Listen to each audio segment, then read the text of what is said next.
Hello epilepsy warriors. Welcome to my छोटा मोटा YouTube channel. And आज मेरे साथ है डॉक्टर अनुराग लांबा, पारस हॉस्पिटल से हैं। एंड सर को मैं अभी थोड़ी देर कुछ दिन पहले मिली एंड इन्होंने एक लाइन मुझे बोली which has kind of changed my life. बहुत मेरे को माइग्रेन्स होती थी, एक सर ने मेरे को एक नुस्खा दिया। एंड आज हमसे बात करके आई होप कुछ ऐसे टिप्स हमको देंगे जो आप सबको हेल्प करेंगे। सर ने मुझे बोला खूब पानी पियो, खूब वॉक करो और आपकी माइग्रेन्स कम हो जाएंगी। एंड सच में मेरे को दवाइयों की जरूरत नहीं पड़ी माइग्रेन के लिए। ये मेरे साथ एक्सपीरियंस हुआ है एंड आई होप आप सबको भी हेल्प करेगा। सर के जैसे one more thing before I hand it over to sir, या मेरे पीछे पेंटिंग देख रहे हैं, ये is been made by epilepsy warrior. आप जैसे कोई, इनका नाम है शरण्य सहाय। तो मैं आज चाहती हूँ आप लोग भी मुझे कुछ अपनी एपिलेप्सी पेशेंट्स मुझे अपनी पेंटिंग्स भेजिए, I can use it up as a background. हम सब पूरा एपिलेप्सी अवेयरनेस स्प्रेड करना चाहते हैं ना। सर प्लीज अपना इंट्रोडक्शन दीजिए, मेडिकल इंट्रोडक्शन मुझे नहीं आता। आई जस्ट नो कि sir is from AIIMS, that is all I know about him, and he loves spending time with his daughters. That is all I know about him. Sir please tell us more about yourself. Thank you so much, Preeti ji, for inviting on this show. And I am Dr. Anurag Lamba, and I have done my DM Neurology from All India Institute of Medical Sciences, New Delhi. And I've been in practice for almost past 15 years. And my core areas of research and training were primarily in epilepsy and Parkinson's. So currently, I'm based in Panchkula, and I'm heading neurology at Paras Hospital, Panchkula. This is how we meet patients and help them, and I'll be happy to assist you more. Please, whatever you want to ask me. Sir बहुत जो मेरे को patients question करते हैं Instagram पे, Facebook पे, मैं खुद भी पेशेंट हूँ, मैं उनको आंसर नहीं कर सकती, तो बहुत लंबी लिस्ट है। आपसे हम क्वेश्चन पूछना चाहते हैं सर। बहुत स्टूडेंट्स हैं जो दिन में काम करते हैं, पढ़ाई करते हैं, रात को भी पढ़ाई करते हैं, और उनको because they have to help their family members to run the house, और उनको वर्क भी करना पड़ता है, तो उनको एक्सरसाइज मेडिटेशन के लिए टाइम नहीं मिलता है। तो वो बोलते हैं कि how to be manage studies, how to be manage stress, how to be manage everything, कैसे काम करें। मतलब उनको थोड़ा, उनको उसी में ये सोच सोच के स्ट्रेस हो जाता है। How do they balance work and how do they manage stress, how do they manage उन इसी स्ट्रेस में उनको एब्सेंट सीजर्स भी होता है, सीजर्स भी आ जाते हैं। कैसे मैनेज करें वो सब। देखिए, बहुत बड़ा चैलेंज है, और खासतौर पे स्टूडेंट लाइफ में तो बहुत बड़ा चैलेंज है कि स्टूडेंट लाइफ में किसी को एपिलेप्सी हो जाती है। सो बीमारी की वजह से भी, ट्रीटमेंट की वजह से भी, और बहुत सारी वजह से टाइम कम मिल पाता है नॉर्मल लोगों की वजह के बजाय। पेशेंट्स विद एपिलेप्सी, देखो, जिनको एपिलेप्सी रहती है, एक मेंटल बर्डन हमेशा रहता है कि हमें एपिलेप्सी है।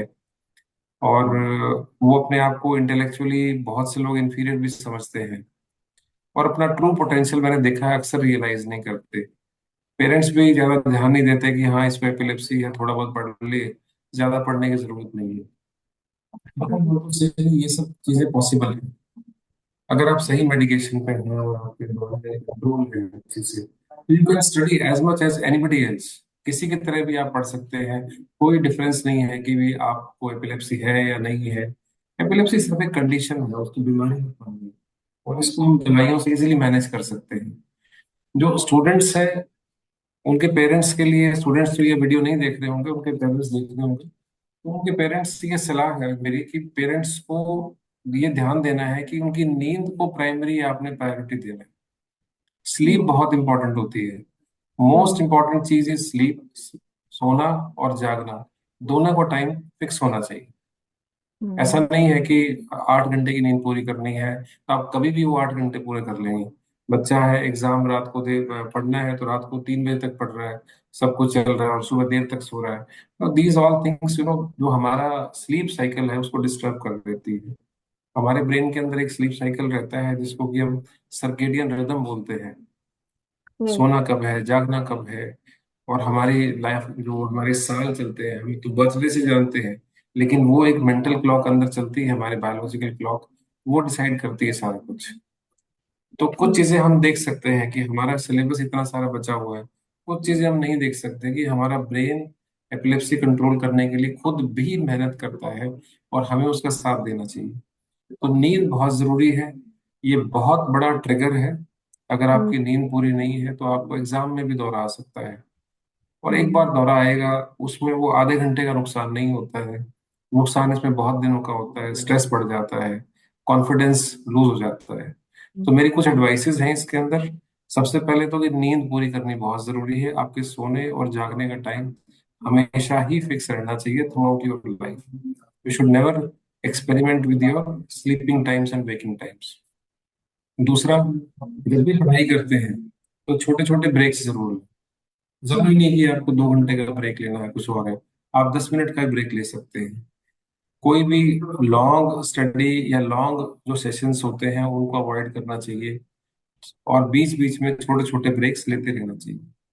आजकल बहुत सारे टेक्नोलॉजिकल एप्स आते हैं, आप उनकी हेल्प ले सकते हैं, उनसे रिमाइंडर्स अलार्म सेट कर सकते हैं। और ऐसे बहुत सारे नोट टेकिंग एप्स होते हैं जो आपकी प्रोडक्टिविटी को बढ़ा सकते हैं।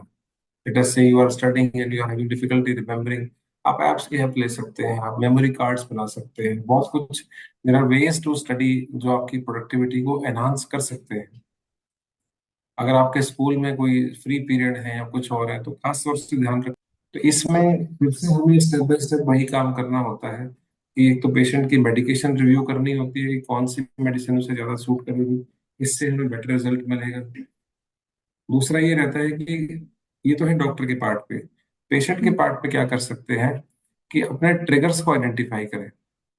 हम्म। देखिए किसी भी केस को जैसे हम जज करते हैं, कोई जासूस की तरह काम करते हैं, तो हम्म। शेरलॉक होम्स या कोई भी जासूस की तरह काम करते हैं, तो आपको अपने ही रूटीन को, अपने सारे सीजर्स को वापस रिविजिट करना होता है, क्योंकि जो सीजर डायरी आप मेंटेन करते हैं कि कब दौरा आया था, किस कंडीशन में दौरा आया था, वो चीजें लिखना बहुत जरूरी है।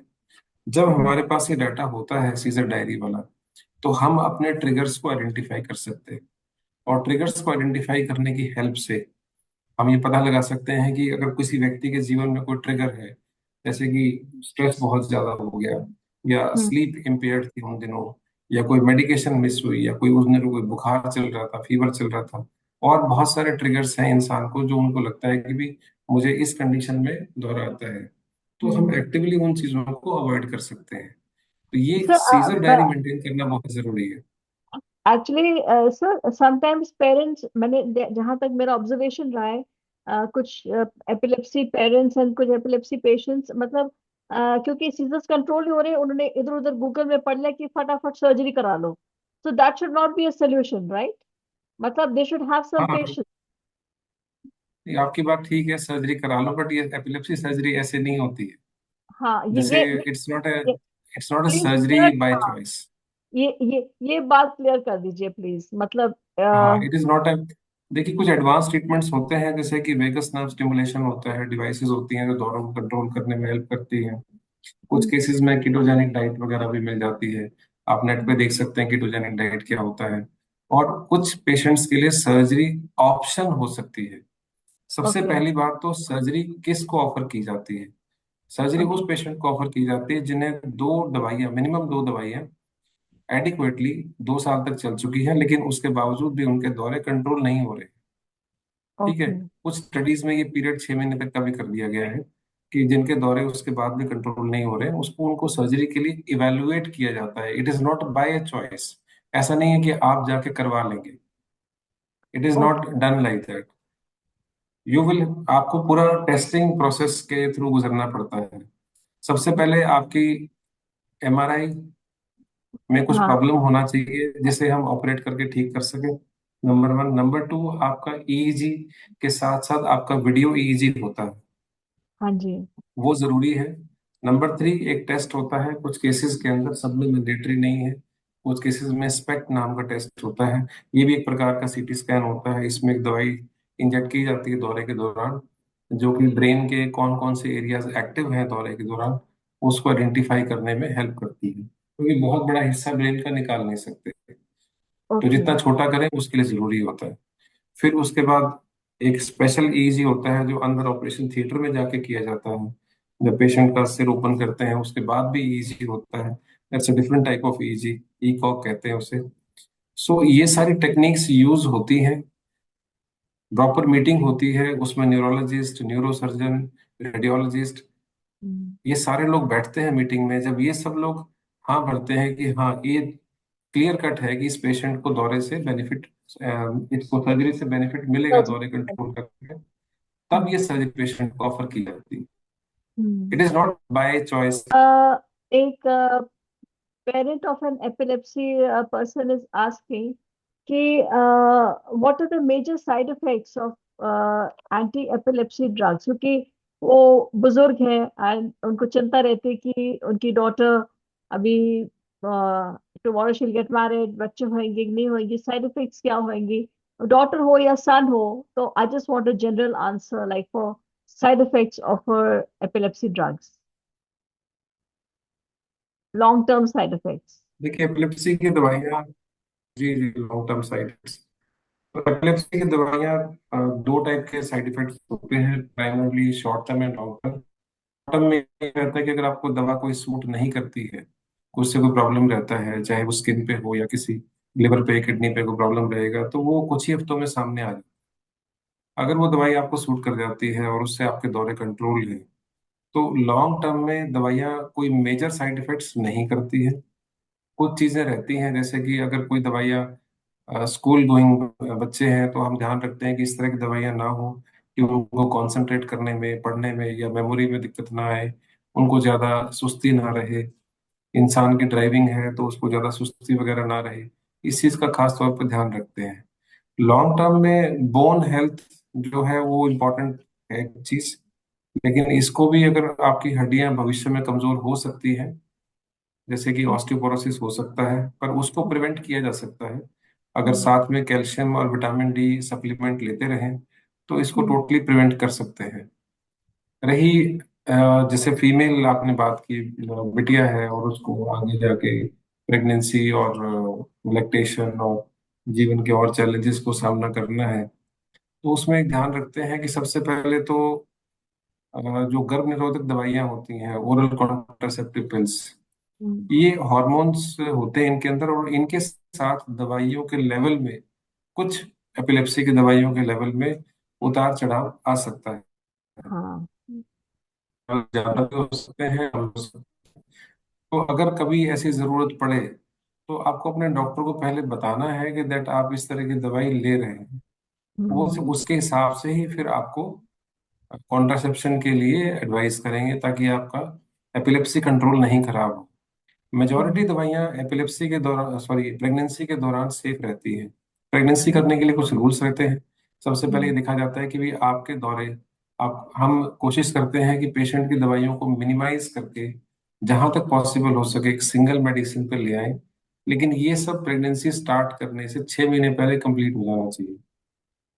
और जो भी फीमेल्स हैं जो इस एज ग्रुप में हैं, क्योंकि बहुत बार ऐसा होता है कि प्रेगनेंसी हमारी इच्छा से नहीं होती है, unplanned pregnancies are also very common. तो जो भी फीमेल्स हैं जो मैरिड हैं और इस एज में हैं, जिनको पॉसिबिलिटी है कि प्रेगनेंसी हो सकती है, चाहे वो नहीं प्लान कर रहे हो, फॉलिक एसिड साथ में लेना बहुत जरूरी है। फॉलिक अच्छा। एसिड एक छोटा सा विटामिन है जो हम्म। ब्रेन डेवलपमेंट के लिए बहुत जरूरी होता है, और एपिलेप्सी की दवाइयां जिनको चल रही हैं उनको ये साथ में लेना चाहिए। ओके। अगर ये थोड़ी बहुत प्रिकॉशंस रखते हैं तो लॉन्ग टर्म में कोई ऐसी प्रॉब्लम नहीं आती है। मोरोवर, अगर आप प्रेगनेंसी प्लान कर रहे हैं तो there are more safer medications also available जो ज़्यादा सेफ है। हो सकता है कि आपका पेशेंट पहले ही उन दवाइयों पे हो सकता है ना भी हो। तो ये आप प्रेगनेंसी प्लान करने से पहले डॉक्टर से ज़रूर संपर्क करें और उसको बता दें कि ये सब करना है। रही बात post pregnancy, during pregnancy weight भी पेशेंट का बढ़ता है, तो कभी कभी उसके हिसाब से भी हमें दवाइयों की डोज बढ़ानी पड़ती है सेकेंड या थर्ड ट्राइमेस्टर में। हम्म। प्रेगनेंसी के बाद अक्सर प्रॉब्लम आती है जब बच्चा छोटा होता है, तो नींद हम्म, की बहुत समस्या आती है। तो हम्म, ऐसे केसेस में हमें नींद का कोई अरेंजमेंट बनाना पड़ता है, सो दैट कि पेशेंट अपनी नींद पूरी कर पाए और एक हम्म, नॉर्मल जीवन जी सके। क्योंकि हम्म, अगर उसकी गोदी में बच्चा है या कुछ और है और उसको कभी दौरा आ जाता है, तो उसमें बच्चे का भी नुकसान होता है। yes, प्रेगनेंसी में बहुत से लोग दवाइयों से डरते हैं, लेकिन यकीन मानिए, अगर प्रेगनेंसी के दौरान फिट पड़ जाए तो बच्चे को ज्यादा नुकसान हो सकता है। yes, sir, दवाइयों yes, से इतना नुकसान नहीं होता। People are having very safe pregnancies. एक हम्म, अल्ट्रासाउंड करते हैं हम लोग 20 वीक्स ऑफ प्रेगनेंसी पे, उसमें लगभग सारे ऑर्गन्स काफी क्लैरिटी के साथ दिख जाते हैं, हम्म, और उसमें ये क्लियर हो जाता है कि बच्चे के सारे ऑर्गन्स डेवलप्ड हैं। अगर हम्म, वो डेवलप नहीं है तो that is a safe time, abortion के लिए सोचा जा सकता है। हम्म, पर आमतौर पे इन चीजों की नौबत नहीं आती अगर आप दवाई टाइम से ले रहे हैं, अगर आप फॉलिक एसिड साथ से ले रहे हैं, रेगुलर चेकअप करा रहे हैं, तो मोस्टली प्रेगनेंसीज ठीक रहती है। That is very low, around 1.5 to 2%। Right sir.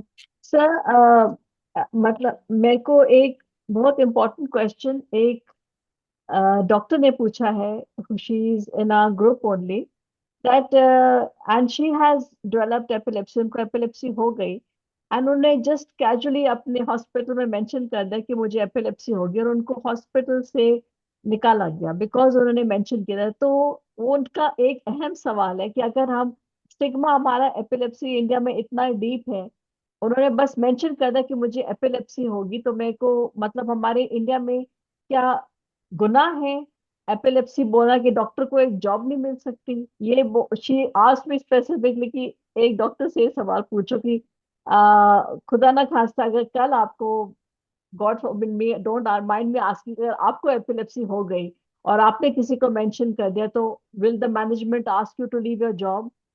कैसा लगता, I mean, how do we fight the system? नहीं, फर्स्ट ऑफ ऑल मैं ये कहना चाहूंगा, this is quite painful to hear कि उनके साथ ऐसा हुआ। हाँ इट इज जी। Legally not allowed. वैसे भी हम जॉब पर या किसी और के साथ किसी प्रकार का भेदभाव नहीं कर सकते हैं। हाँ जी। Epilepsy is not a infective condition that it can spread from one person to another. At the max, अगर किसी के दौरे कंट्रोल नहीं है तो we can ask them to get treatment कि दौरे आपके कंट्रोल हो जाए। बट right, एपिलेप्सी के कारण जॉब छोड़ने के लिए अगर किसी को कहा जा रहा है, तो they can seek the help of a medical board और a legal help. It is okay, completely illegal. Somebody because of epilepsy they have asked you to leave the job. So this is not legal in India or anywhere in the world. इतने human rights देखिए हर जगह preserve किए जाते हैं। okay, epilepsy तो किसी को भी हो सकता है। Nobody is, it is not decided कि somebody will have epilepsy. Even I can have epilepsy tomorrow. yes, I can be anyone. a patient tomorrow. Hmm. Anyone can develop. Everybody has 1% chance of developing epilepsy throughout their lifetime. Okay, Everyone. yes. Hmm. So this is a data you can find on the internet as well. So Hmm. anyone can suffer from this condition, or for the matter of fact any condition. Hmm. But this does not make a case for a person to be like उनको job से निकाला जाए या उनको कहा जाए कि आप जॉब छोड़ दीजिए। This is not possible. Historically अगर आप देखेंगे तो there have been people, even you can find on Wikipedia also, जिन्हें एपिलेप्सी थी and they have been practising neurology as well. Okay. Hmm. Isaac Newton, Thomas Edison, and जितने भी Napoleon और बहुत सारे हाँ, लोग हैं, ये तो big big these people celebrity. had epilepsy yes sir, and yes they sir. have turned out to be great. Hmm. Secondly, I would say कि if it is very important for you to work in that organization, you should fight your way back, but nobody can remove you from the post just because you have epilepsy. Epilepsy is a treatable condition, we all know that. हम्म। ये पूरी तरह से treat कर सकते हैं इसको, control कर हम्म। सकते हैं इसको, we all know this. So this is not legal and you should take the help of a legal counsel. Fine sir. Thank you sir, I like to thank you so much for हमारे छोटे मोटे channel में आने के लिए। I just have 170 subscribers, not much, so I am really really grateful आप आए। And people of Tri-City, Chandigarh, Panchkula, Mohali. Sir sits in Paras Hospital in the morning. In the evening, he runs his own clinic in Sector 7. I'll give the link of the clinic in the description of this YouTube channel. आप sir से मिल सकते हैं. Take an appointment and जो भी आपके doubts हैं आप पूछ सकते हैं. And believe me, जो मेरे को migraine गायब होगी sir के पास has wonderful tips. Please go and meet him. And thank you so much, sir, for giving your valuable time. And we will contact you for more doubts. I think we may need to have another session with you. एक और भी doubts आ जाएंगे तो मैं again will catch you. Thank you so much, sir, Sure, for your sure, time. कोई दिक्कत नहीं. Thank you so much, ma'am. Thank you, sir. Thank you.